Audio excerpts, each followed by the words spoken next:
Hello and welcome to the European Resilience Initiative Center video podcast. Today our guest is Dr. Fred Hoffman. He is an associate professor of intelligence studies chair at the Intelligence Studies Department at Mercyhurst University, and he has spent 30 years as a human intelligence officer for the Army, Defense, intelligence agencies, and other governmental agencies. Welcome, Dr. Hoffman. Thank you. Good to be here. Thank you that you found time for this conversation. And my first question, as not an expert here, what is human intelligence? How does it differ from other types of intelligence research? Well, human intelligence is actually the oldest intelligence collection discipline. By discipline, I mean things like imagery, photography, overhead imagery you can take from airplanes, from satellites. You could do signals intelligence where you're intercepting communications. These all came later. But human intelligence has been around the longest. It's even mentioned in the Bible in several places. So basically what human intelligence is human beings acquiring intelligence information from other human beings. And there's a variety of methodologies that are used for that, and technology in recent years has impacted the way that human intelligence is conducted. So this is practically what all the merchants and travelers of the ancient times did. They went to other countries, they traveled, and they came home like with some information which they could share with like rich people, with the governments, or with their guilds, or with other institutions. But how much do we need such type of intelligence now when, as you said, we have all satellites, we have computer hackers. We can also get information from OSINT sources just reading remotely media of our adversary. Well, let me caveat my response by saying this. I spent 30 years as a human intelligence officer. So I did open source collection when I was a military attaché. I did interrogation. I also did controlled collection where the individual didn't know I was working for the U.S. government or didn't know me in true name. So I've done the full spectrum of human intelligence collection. So having said that, I'm a huge advocate for open source intelligence collection. And I think the majority of the information that we need, and by the way, use, comes from open source. So it comes from newspapers, comes from magazines, comes from online sources, right? Openly available, meaning that the term of art is publicly accessible information. I could go to, let's say, a trade show. Let's say I was a competitive intelligence professional and I wanted information on another auto manufacturer. I could go to a trade show. I could listen to what a executive from that company had to say about plans and intentions and new models, right? And that's freely available. That's open source. No harm, no foul if I collect it and report it. And I would say well over 75% of the information that the U.S. government makes use of comes from open source, all right? But here's the thing. There's that maybe 10% that is not going to be available in open source. And that 10% is extremely valuable, and that's what you really need human intelligence for. Collected by diplomats, collected by spies, collected by business people, collected by military people you send overseas for exercises. So human intelligence remains critical. It remains essential. We spend a lot of money training people how to collect human intelligence and in the activities that they conduct. So it's expensive, but it's necessary. And that is, of course, what we see in all Hollywood movies, because that what makes you like excited when you see like James Bond or other agents like running in underground of enemy capital cities, and that makes you thrilled because it brings you an emotional connection. But talking about real life, not about our non-expert perception of this situation. How much of human intelligence, Russian, Chinese, of other hostile nations, how much of this human intelligence activities do we have in our home countries? Well, we all have a lot of human intelligence activities being conducted in our host countries. Germany does for sure. The United States does. Ukraine does. Basically, any country where there is information worth collecting, there are spies there.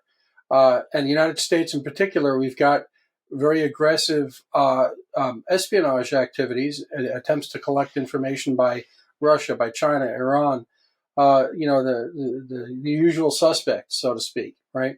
And now they do it for different reasons, and they do it in different ways. The way the Russians spy, the way the Chinese spy, in terms of their tradecraft, may be similar, right? They want to avoid detection. There are certain techniques that are hundreds of years old that you use to avoid being detected.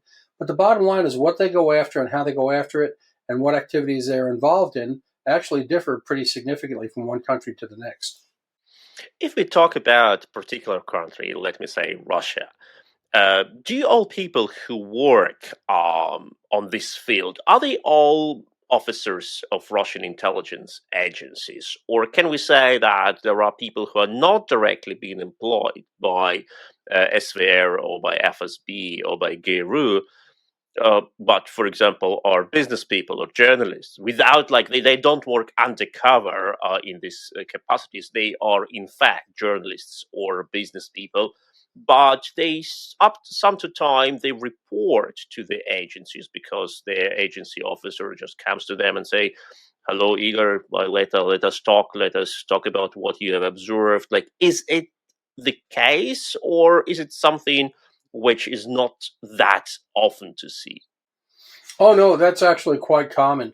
You'll have, and human intelligence is conducted by or collected by a spectrum of people. You could have full-blown SVR, GRU, FSB officers, right?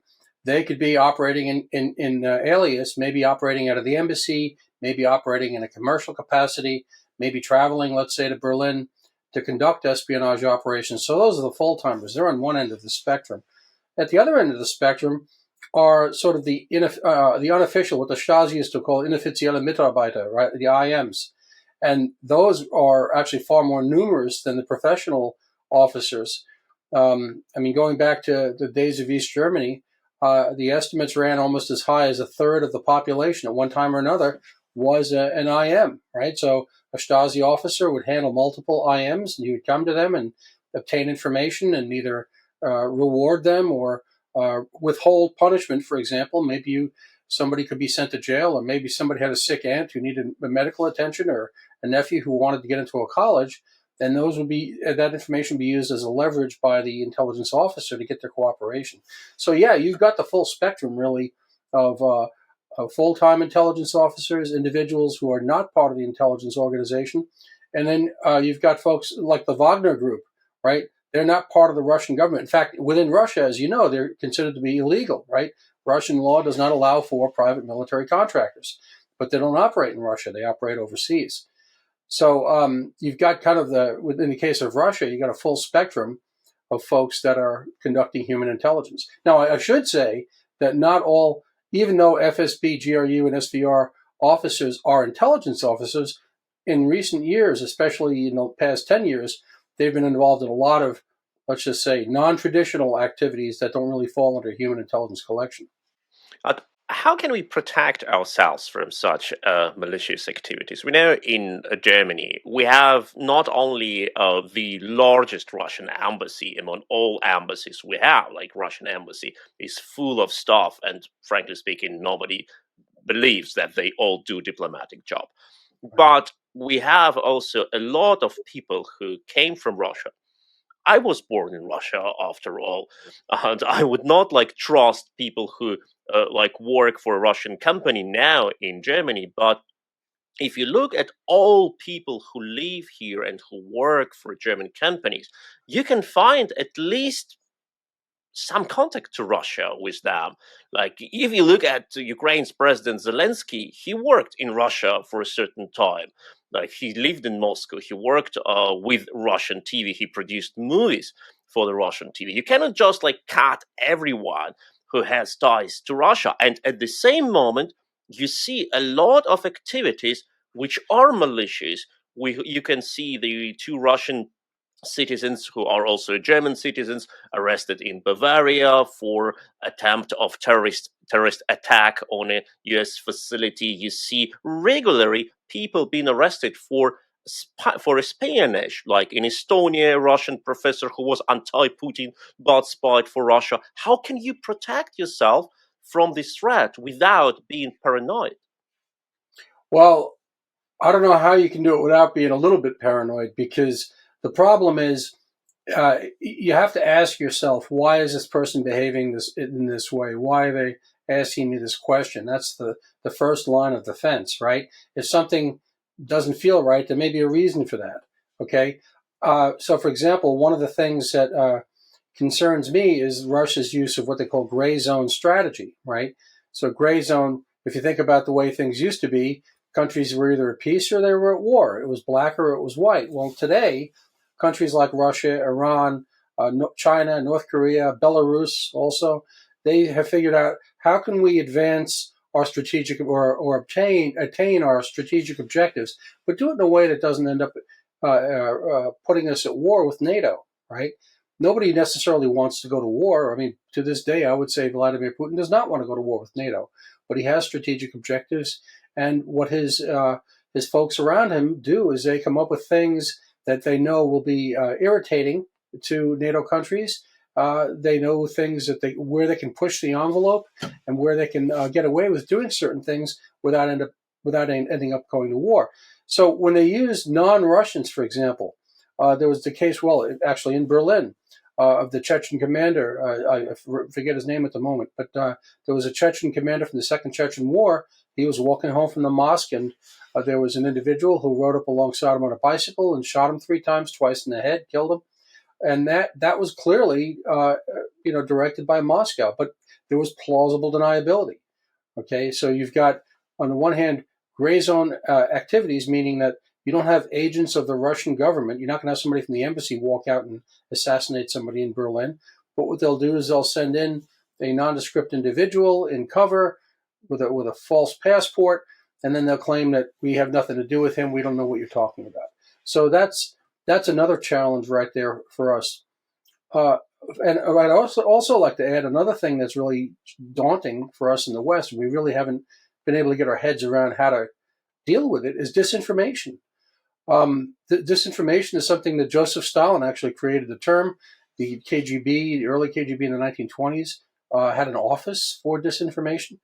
And, all of these things combined make Russia a very potent adversary and very effective in its activities in Western Europe and the United States today. Indeed, and the case you've mentioned of Mr. Hangashvili, who has been killed in the center of Berlin, like in Tiergarten, is a Yeah. huge park, like Central Park in New York, just a few hundred meters from the office of the federal chancellor. It was clear, after all, that it were Russians, and the person who killed him, he was issued a false passport by Russian authorities. But Russia denied all the time, saying that no, it were not we.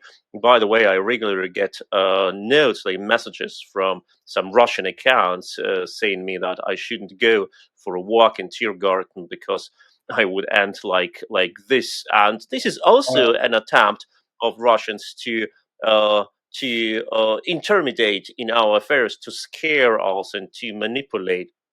That what you have mentioned, that the Russians are very good in disinformation and in manipulative tactics. How can we explain it? Like their army is not the best in the world. No. Their technological success is very limited. Their economy is not what you would necessarily like to copy. But why are Russian intelligence services so efficient? Is it what they can do really good, or is it because they just don't care about rules? They operate under different norms and different procedures than we do. There are things that are not only permissible but advocated in Russian intelligence services that if you did that in the United States, you get arrested, or if you did that in a Western European country. Because first and foremost, our intelligence services are beholden to their civilian leaders here in the West, right? And you've got to observe the law, and only under extreme conditions can you violate the law, and you've got to get top level permission to do it. And it's by exception. Russians are a different breed of cat. They do things in a way. They've got an approach. For example, just as one example, signature killings. Right? whether you're talking about Litvinenko in 2006, whether you're talking about Alexei Navalny, right, more recently, whether you're talking about Skripal and his daughter. I mean, these were all, and again, this kind of ties into the whole discussion of gray zone, right? Doing something, but having plausible, or in a lot of cases implausible, deniability to be able to say, oh, we didn't do it, right? Or shooting down the Malaysian airliner in 2014, MH17. Oh, it wasn't us, the Ukrainians themselves did it. And you had a cavalcade of lies, one more ridiculous than the other, right? And we in the West scratch our head and say, what's the purpose of that? But here again, you've got to understand that the point of disinformation is not to make you believe a particular lie. It's to make you reduce your confidence in your own government, in your own news sources, right? Because now instead of having one truth and one lie and saying which should I believe, you've got one truth and 50 lies, right? And it's easier to hide the truth in this body of lies that are being pumped out of a fire hose. So all of these things, you really can't just look at the way they conduct human intelligence and just look at the range of their activities. You also have to take into account that, as you said, they're not the best military in the world. They're doing what they can with what they have available. That's the bottom line. And they're very adept, very skilled at disinformation. They're not the only player in the world engaging in disinformation for sure, but they've been doing it the longest and they've been very proficient at it. And so that's why you see a lot of these stories where we in the West, we scratch our head. We say, how can people believe this? But it's part of this myth, cultivating and perpetuating this myth in the West that they're undefeatable, that they're winning in Ukraine, all of these things. I would make the argument that they're actually at this point a paper tiger. You look at what's going on in the battlefield in Ukraine. They're sending in a lot of non-ethnic Russians. They're not treating their troops well. They've had an enormous casualty rate. Things that if this was a Western military, we would have stopped years ago from public revulsion over the losses, right? And people asking, why are we doing this? But Russia, they operate under different rules, different culture. Indeed, and what you have mentioned, like all these creation of lies and sinking practically the truth under a pile of lies. If you want to defeat each single lie, you spend a lot of time, a lot of resource to fight it. And it was a recent interview by Margarita Simonyan, the top officer in Russia's disinformation agency RT, and she said very openly that even when the Americans managed to shut down several web pages of the Russians create a dozen more. And while the Americans try to debunk Russian lies, Russia easily generates new lies. And you always need to spend more time and resources to debunk a lie. And even by debunking it, you enhance it in a certain way because you need to name it, you need to spread it, and then you debunk it. So not everyone will agree with you. Some will say, oh no, that is what this person is saying doesn't convince me, so maybe the opposite what the Russians saying is good. But that is another question. How much, if you imagine the amount of activities of a hostile intelligence agency, Russian one, for example, or Chinese one, how much do they spend on clearly illegal activities like you named Skripal's, Litvinenko, or other things, or hacking or sabotage actions?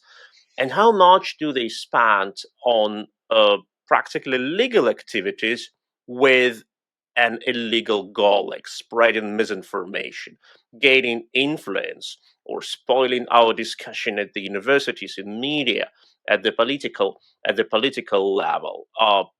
Do they invest more money in illegal or in legal activities? I couldn't give you a percentage, but the thing is, the Russians engage in all of those things, and the Chinese do also in a different way. But there are significant differences between what the Chinese do and the Russians do. For example, in the late 1990s, the Chinese came out with a book, and it was actually, I think it was somebody from the U.S. Embassy just tripped across it in a Chinese bookstore and brought it home, and it was a book on open source intelligence and how the Chinese systematically collect open source intelligence. Now think about this. The United States, how much information we put out in the public, in the open media, defense contractors, right? winning a contract to do this or accomplishing that. This is all in the public realm. So a lot of the intelligence collection activities by both Russia and China, and also by other countries, is focused on gathering that information, aggregating it, translating it, and figuring out what it means. So there are a lot of, totally legal open source intelligence collection is legal, all right? A lot of legal activities. But then there's also a lot of illegal activities. And one of the things the Russians do is a lot of computer network penetration of our critical infrastructure. We have 16 critical infrastructure sectors. I'll talk about one, electric power generation. If we go to war with Russia, right, an actual war, not a gray zone conflict, the first thing they would try to do is shut down our electric power. This is something, by the way, they've already attempted to do in Ukraine, okay, through cyber means coming in and denying electric power to 250,000 Ukrainians back in 2015. So they have a track record. Absolutely, that was one of the first Russian hostile cyber attacks in Ukraine. It was, if I'm not mistaken, Khmelnytsky region, where the Russians just destroyed the supply of power grid, and then there came this NotPetya virus, which practically paralyzed Kyiv subway system, which was another way of making life complicated. Right. And they've done this for a while. Look at Estonia, 2007, and what's considered the world's first cyber war. Oh, by the way, against a NATO country. Right? Think about that. Estonia has been for years a world leader in digital innovation. Okay, Skype came from Estonia, for example. So a lot of what Estonia does, a lot of what Estonia has accomplished, and they're a small country, all right, but they heavily rely on the internet. Well, the Russians didn't like them moving that World War II monument from the center of Tallinn to a war memorial, so they punished them for a couple of weeks by launching basically the world's first cyber war. So the Russians have the means, and the thing about cyber, and this ties back to what I said earlier, is gray zone, right? There is plausible deniability. It is cheap. You're doing it remotely. You're not putting your own people's lives at risk to engage in a cyber conflict. So a lot of what Russia does today in both Western Europe and in the United States is try to gain illicit access, right, to our computer networks and engage in what's called computer network exploitation. So they'll poke around, they'll do reconnaissance, and then they'll figure out, okay, if we want to shut this system down, here's what we need to come back and do. So it's not an attack, it's not a computer network attack, okay, but it is computer network reconnaissance, and there's a reason why, or computer network exploitation, and there's a reason why they do that today. Absolutely. And regarding Estonia's cyber attack in 2007, those who are interested in it, we have an interview with Toomas Hendrik Ilves, who was Estonia's foreign minister and Estonia's president, and he was in charge for Estonia's government back then in 2007. And if you go through this channel, you can find an interview with Toomas Hendrik Ilves, where he explains and describes that morning when Estonia's computer systems were laid down by Russian hacking attack. Highly recommended interview with all inside. Also about how Russian intelligence agencies work using Russian diaspora and Russian influencers also in Estonia. And if you don't want to miss such interviews, don't forget to like, to share, and to subscribe to this channel. But Dr. Hoffman, you have already touched the topic of industrial espionage, and that is what practically took place also since the ancient times. We know all the attempts to steal industrial secrets, not only in war production, but also commercial secrets. Just think about the Venice production of mirrors, highly protected secret back then. But the Soviet Union, who suffered from sanctions, invested a lot in trying to obtain Western technologies. China did a lot to get access to that. How much of spies from these countries or from Iran or other countries work exclusively on the field of obtaining technological secrets? Well, I can tell you, China is arguably the world leader in doing that. China has got actual organizations. For example, I forget the exact nomenclature, but there's a building in Shanghai that was identified 10 years ago. And from that building, people gained remote access to U.S. companies. They had a systematic list of technologies that they were after, most of which, by the way, were not military. Okay, artificial intelligence, electric vehicle technology. There's a defense contractor, for example. One defense contractor is actually a British-owned company called Kinetic, and they had a wholly owned U.S. subsidiary. So basically, it was a U.S. company that was quote unquote independent. It had prominent individuals on the board of directors, former FBI, former CIA director, FBI directors, generals, admirals.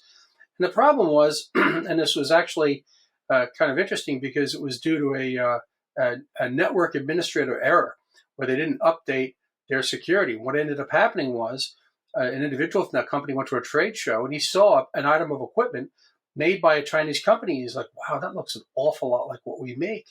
And they did an investigation, and it turned out the Chinese had hacked into their systems, the U.S. company, 5 years earlier, and had stolen, right? They did a low and slow exfiltration of all the data. They had basically stolen information on how to make this autonomous military vehicle, how to make combat helicopters, all kinds of things like that. And oh, by the way, they also found out the Russians were in there too. So the Russians and the Chinese had both targeted this company. Why this story, this anecdote is significant is this is not a commercial company. This was a defense contractor with cleared individuals, right? And their vulnerability was a network administrator who didn't update the security system. So, and I mentioned that as a representative example, but the Chinese have gone after a variety of things in the United States, and not just through remote means. By the way, one of the things that the Chinese do in the way of human intelligence is they hack things like Facebook, LinkedIn, trying to think of what they're called, but companies that do credit checks on you, right? So if you apply for, you want to buy a home and you have a credit rating, right? So there's only 3 or 4 of those companies around. Well, the Chinese hacked into the biggest one. Now think about this. If you have the computing power and the personnel, you can aggregate all that information and get a pretty accurate picture about a person you're interested in. Oh, but by the way, they also hacked into the Office of Personnel Management, which is near and dear to my heart because every time I did a security clearance update every 5 years, I would send my information off to OPM. The Chinese now have that information. So, for example, they could look at that and they can make a composite picture about Fred Hoffman and say, here's his credit rating, here's where he lived, here's where he worked, here's who his relatives are overseas and in the United States, and all of these things. So what ended up happening with the Chinese is they identified former intelligence officers that were in debt, right? Either they left the service for whatever reason, made some bad financial decisions, needed money, and they would reach out to them remotely. And the reason I mention this is because this goes back to the early part of our discussion. We asked about HUMINT. Is a lot of HUMINT is conducted today remotely. You never meet the person, never. So you don't put the intelligence officer at risk. You've got plausible deniability because there's no, you don't have somebody you can arrest and then trace back to where they came from, all right? So it's cheap, there's plausible deniability, and you could do it, again, comfortably overseas, right? So the Chinese actually recruited several individuals, right, from CIA, from DIA, from military services, got them to spy. The individuals I'm thinking of, one of whom in particular I used to work with, right, they got arrested and now sitting in jail. But the point is, as human intelligence has changed, it's been both hurt and helped by the advances in technology, right? And remote contacting of individuals for espionage purposes, that's a relatively new development. Absolutely. And if several years ago you could say, okay, like if someone steals a lot of data, this data will be mostly useful because you cannot value it, you cannot connect the dots.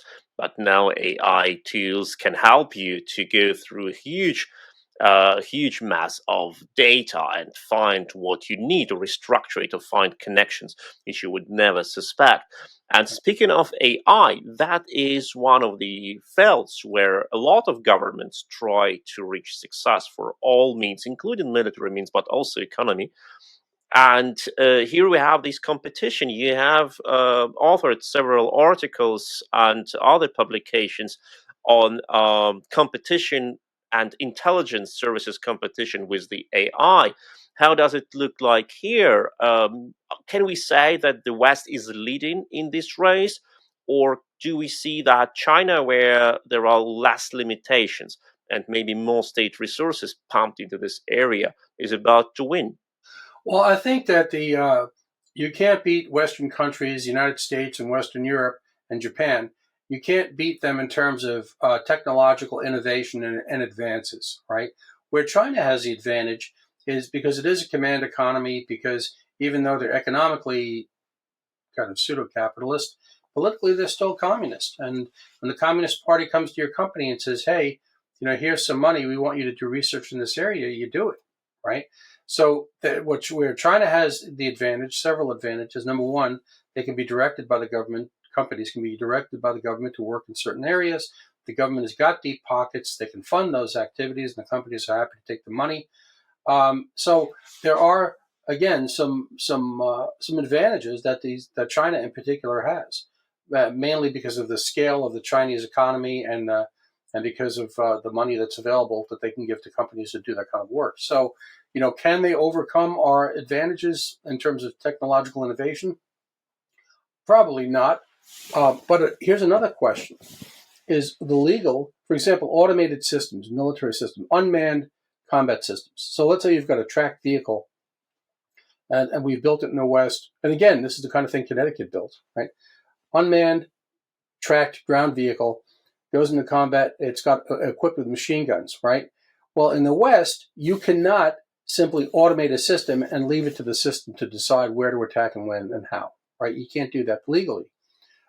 China is not going to have those kind of scruples, and Russia probably won't as well, right? So you look at drones, for example. Drones are another high-tech weapon.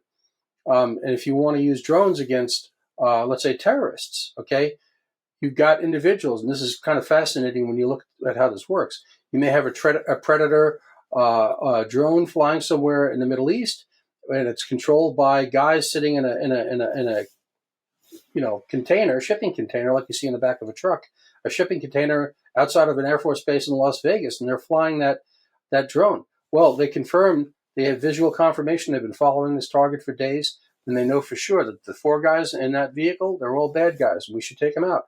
They don't have the right, they don't have the ability to simply make that decision. They've got to get that from higher headquarters, right? So this is what they call a chop chain, right? The chop chain being the chain of command to approve that kind of a strike. We in the West require that. Okay, we don't allow individuals at the lower levels to make those decisions, and we don't allow the systems themselves to make those decisions. And that's a significant, worrisome difference between us and Russia, China, and other authoritarian countries. Exactly, and that is the difference between these two systems of approach. And one case is when China or Russia or anyone else just steals our technology and copies it. For that, the next owner of technology needs time. It needs to create supplier chains, production of spare parts. Some spare parts cannot be reproduced, so they need to go with their solutions. And at the end, they have the same device, but later, and most probably of worse quality, because it cannot be copied one-to-one. But if we have what you have explained now, when we in the West forbid ourselves to develop a sort of technology and our adversary says, hell no, I can do it, then we are in trouble. And if I imagine on the battleground, NATO nations face a Chinese or Russian army with AI automatized systems, that could be a problem, because not a human being can match the system in the velocity, how fast decisions can be taken. Most definitely. In fact, back in the 1950s, after the Korean War, the U.S. government wanted to know why our fighter planes shot down far more of the enemy's fighter planes than they shot down ours. And there was an Air Force Colonel, Boyd. He came up with something called the OODA loop, OODA. And the OODA loop means observe, orient, decide, and act, right? So in other words, you're a fighter pilot and you observe what's going on. Then you orient yourself and say, okay, here's where they are, here's where we are, here's what we are, what our options are, right? Here's what our range of options are. Then the pilot decides on which option to select, and then they act on that, and they say, okay, we're going to do option C. Let's do it now. And they make the decision.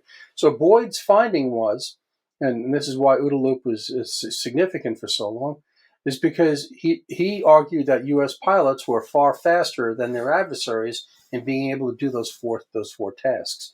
You bring artificial intelligence into the equation, and that changes everything. Because machines can simply do things faster than people. So you may be the most capable fighter pilot that there is. But if you've got to go through that mental sequence of events, what's going on, where am I, what are my options, okay, I'm going to do this, that machine is going to do it in a nanosecond. So that's going to be a challenging situation for us if we go up against a country that is automated in that way. That is exactly where intelligence services can also be an examples of how it looks like.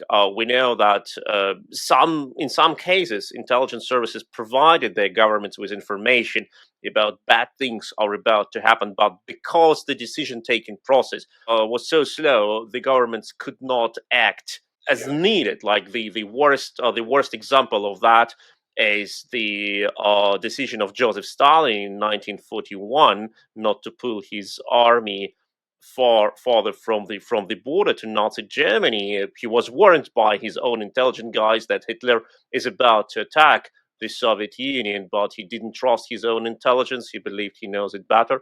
And as a result, the Soviet army, the Red Army, was massively beaten in summer 41 before it was recovered, also with support from the West, especially from the United States.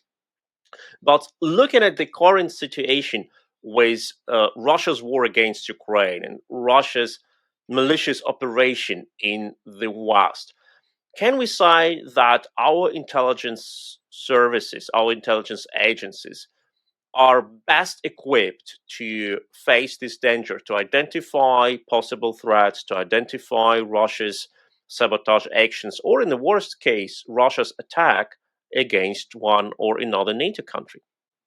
Well, actually, it's a very interesting question, and I'm glad you framed it in the way you did, because your story about Stalin refusing to believe the overwhelming intelligence from reliable assets, it's kind of applicable for today, because the bottom line is, let's say you take the President of the United States, President of France, Chancellor of Germany, pick your leader. The problem is they're hearing not only from intelligence, right? And intelligence is a small fraction of the time that they spend on a daily basis, right? So how effective is the intelligence being presented to them? What's their personal experience been with intelligence, right? What are their own personal biases and convictions and thoughts that they kind of filter the intelligence through? Let me give you an example. So 2002, 2003, before we went to war with Iraq, United States going to war with Iraq, we had limited human intelligence on Iraqis' weapons of mass destruction, right? And we had one source that was a human intelligence source. And the problem was this individual was an Iraqi engineer. He went by the nickname of Curveball. That was a nickname assigned to him. And Curveball was an Iraqi engineer. He told a lot of tall tales. They were fabricated. They were lies that ended up being believed by U.S. officials who, in the wake of 9/11, were desperate to prove that Iraq had, number one, connections with al-Qaeda, and number two, that they were building weapons of mass destruction. So this source, reported information that was fabricated. He just made it up. He was an engineer, so he had the technical knowledge to tell convincing, persuasive stories. Now, fast forward to 2011, and British newspaper articles, you can Google this and find these articles, he came forward and said, yeah, I lied. I lied because I wanted to get better treatment from the Germans. I lied because I wanted the West to take out Saddam Hussein, but bottom line was I made it up. Okay, so this illustrates a part of one of the challenges for intelligence. It's not only collecting the intelligence, it's not only analyzing it, aggregating it, and everything else. You've got to be convincing, and a lot of times overcome the convictions of whatever your leaders are, because they think that they know better, right? They may know a lot, they may have a lot of experience and a lot of wisdom, but it doesn't mean that they're necessarily going to receive that intelligence and act on it in the most appropriate or ideal way. That's a real challenge for intelligence communities. So it's a far bigger problem than just getting the intelligence and delivering it, right? You've got to also overcome the biases, the heuristics, the the analytic shortcomings, right, of our political leaders, because they're not trained intelligence analysts. They're not. Most of them aren't. Indeed, and of course, any politician has their advisors, but the advisors are being selected because also they say what a politician understands or wants to hear, or is more or less agreed in the direction. So it's not one-way road. It is a sort of a tango. And of course, if a politician doesn't believe in a sort of threat, he or she will never have advisors who prioritize that threat. But it's also about the smaller signs, about also weighting of these signs, about having them with sort of coefficient. Some signs should be raised higher, some signs should be not ignored, but not being paid that much attention. And if you go to different cultures, you need to recalibrate your scale and understand maybe even smaller signs can be seen as important ones, while the signs which you would say are important are not that important anymore. With this Russia's attack against Ukraine, full-scale attack in February 22, can we say that all the signs have been read correctly? Well, it depends on who is doing the reading. So, for example, and I'm not disclosing any classified information when I say this. I want to point it out. But the Defense Intelligence Agency had gone to President Zelensky and said, "Look, this isn't just a military exercise. This is not just Russia putting pressure on you. They're coming, all right?" And the Ukrainian government, or at least Zelensky, didn't believe it. And this is indicative of what I was just describing earlier, where you've got to do more than just have the intelligence. You've got to be able to effectively persuade the recipient, right, the customer, President Zelensky, and say, "Look, we see this, we see this, we see this. These are all indicators that the tanks are going to be rolling." And this is where human intelligence really stands out, because we talked about signal intelligence, open source intelligence, technical intelligence, all the other disciplines. But the bottom line is it's really only human that can give you plans and intentions, not what is the adversary doing today, what have they done in the past, what do they plan to do, why are they doing whatever it is you're seeing today, what's the plan for tomorrow.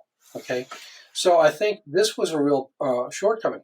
Now, I will say this. I remember 2014 when the Russians seized Crimea with the little green men and then launched a not quite covert war in Donbass. Okay, at that time, the Ukrainian military was in sad shape. There were Ukrainian armed forces, guys going to combat in sandals. They didn't have the proper equipment, the proper training. You had to have volunteer units that were stood up to help resist against the Russians. A lot changed in the 10 years or the 8 years after that. Okay, a lot changed because the Ukrainian government, and I got to give them a lot of credit for this, they looked at Russia and said, this is not a problem that's going to go away. We've got to deal with it effectively. You had advisors come in from the United States, from Great Britain, from other countries that kind of helped basically beef up Ukraine's capabilities. And we saw the result of that, right, in the months after the invasion. Right, especially in and around Kiev in the north. So again, the problem is you've got to not only collect the information, aggregate it, analyze it, and then disseminate it. You've got to really persuade the recipient of what the meaning is and why the meaning matters. That's really where the rubber meets the road. And of course, any politician has their responsibility for their actions. The intelligence provides the politician with information, but what steps will be taken is his or her responsibility. And thinking about President Zelensky, I can imagine that he thought, okay, if I now start raising alarm and I go to my Western colleagues and say we are about to be attacked, but we will not be attacked in 2 or 3 weeks, I will look stupid, and this will destroy trust between me and, for example, Chancellor Scholz, who doesn't believe that Russia attacks at all. Right. So the political responsibility and fears are also being presented. What will be my steps if I go and address the nation saying tomorrow we will be attacked? What will be the consequences for the nation? But what I wanted to ask you in this particular context, we know that one of the best intelligence services in the world, at least many people believe so, is Israel's Mossad. And still the attack of 7th October was a surprise, a very bad and deadly surprise for Israel. What was wrong there? That's a great question. What's interesting is this is not the first time that the Israelis got caught flat-footed, because the Yom Kippur War in 1973, in a lot of ways, was very similar. Okay, and there was a commission called the Agranat Commission afterward that they said, how was it possible that the Egyptians and the Syrians caught us totally by surprise, and we were unprepared for this conflict? And in a way, Israel back then, let me talk about 1973 first. Israel back in 1973, they were faced with a similar dilemma of President Zelensky, when DIA came to him and said, look, they're loading up, they're fueling up, they're arming up, they're ready to go. And, there is the risk that if President Zelensky at that time acts and lets people know, hey, the Russians are coming, maybe the Russians won't come. Maybe they'll delay it. Maybe they'll hold off for a little while, because this is what the Egyptians intentionally did to Israel. They would have these reserve call-ups, the Egyptians would, and then they would rush to the Suez Canal, and the Israelis would react to it. And this went on time and again. And the problem for the Israelis was their military is predominantly in the reserves, right? And which is all well and good. They're good fighters, they're well-trained, well-equipped. But the problem is, now if you call up the reserves, what happens? Your civil sector suffers, because your businessmen and your truck drivers and your tram drivers and your cooks and your doctors, they're now called up and they're in uniform. So, the Egyptians played on that very effectively. Now, fast forward to last October, how that all happened and the way it happened. And here again, I'll say this is my personal opinion. I think they got a lot of goading and support from the Kremlin. I think this was not unrelated, because you've got a basically an alliance, for lack of a better term, between Russia and Iran. And oddly enough, even though Iran is Shia and the Hamas is Sunni, even so, Iran provides a lot of support and a lot of direction to them as well. So I think that the decision to make that attack, okay, it came from outside of Gaza. I really do. And a lot of people, a lot of analysts have also said that as well. So I think I'm in good company when I make that assertion. But the problem is, the Israelis are very, very good at intelligence. They've got people inside Gaza for sure. All right, but the problem is, this is not the way Israelis think. Israelis would not send paragliders into Gaza to kill civilians and take hostages. It's not the way they operate. And Gaza has been a problem for the Israelis for years. I mean, they used to send female suicide bombers into buses and restaurants in Tel Aviv and other places. This is not a new thing. All right, they're kind of very similar to ISIS or Al Qaeda, if you want to break it down that way. So I think this was maybe a failure of imagination. All right, a failure. And by the way, we in the United States, we've had failures of imagination too. 9/11, perfect example. Right? We wouldn't load up an airliner and turn it into a cruise missile. Right? But we've got to imagine that maybe our adversaries might do something like that. And I think this is what the problem was. It was a lack of imagination on the Israeli part to say, hey, this is something that could happen. Indeed, and that once again reminds us that to understand your enemy and to prevent the wars, you need to think more what are their ideas, what is important for them, what ways they think are good ways to achieve the result, and only in this case you can really believe that you have done everything to prevent the wars for your nation and for your country.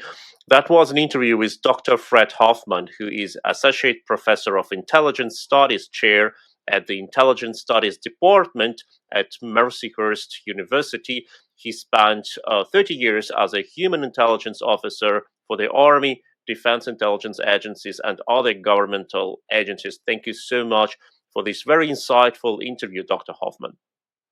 It was my pleasure, Sergej. Thank you so much. I appreciate it. Thank you so much. And don't forget to like, to share, and to subscribe to this channel so you will never miss interviews like this.